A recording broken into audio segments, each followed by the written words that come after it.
Mwalimu Dimoso huyu hapa ameuawa kwa kushambuliwa na watu wanaodaiwa ni wafugaji, kwa sababu yalizuia watu wasikatishe ng'ombe katika eneo la shule. Lakini huwezi kusikia wanasiasa, huwezi kusikia wanaharakati, huwezi kusikia viongozi wa eneo husika wakibeba jambo la mwalimu kuuawa kwa kushambuliwa.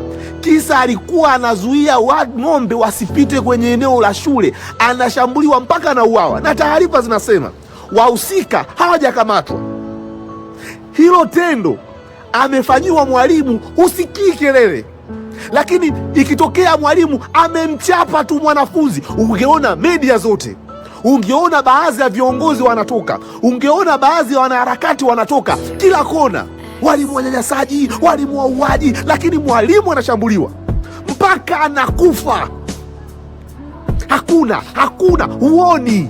Ila jambo akifanya mwalimu angemuua hata mbwa kwa kumpiga, ungeona kila kona. Lakini jambo limefanyika kwa walimu, you don't hear it, kwamba mwalimu ameuliwa kazini, tena kwa kutetea ng'ombe wasikatishwe kwenye eneo la shule, anashambuliwa. You don't hear it. Mnawakosea sana walimu wa Tanzania, mnakosea sana taaluma ya walimu, mnakosea sana. Mwalimu anashambuliwa mpaka anakufa, there are no any tamko. Lakini ikitokea mwalimu mkuu amechangisha fedha za michango ya mitihani, watu wanahitaji hadi waandishi wa habari kukemea na kulaani. Mwalimu anakufa, ameuliwa kwa kupigwa, we don't hear it.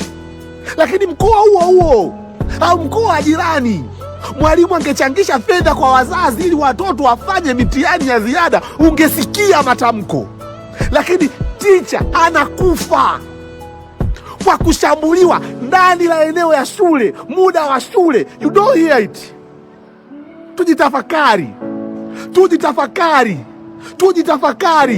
mifumo ya jitafakari. Hili sio jambo la kuja ticha anauliwa ndani ya eneo la shule na watu wamenyamaza, usikii kelele, usikii. Lakini mwalimu huyo angemrusha kichulachula mtoto, ungesikia. Very shame kama taifa, very shame kwa mkoa wa Songwe, very shame. You take it easy, very bad kwa walimu.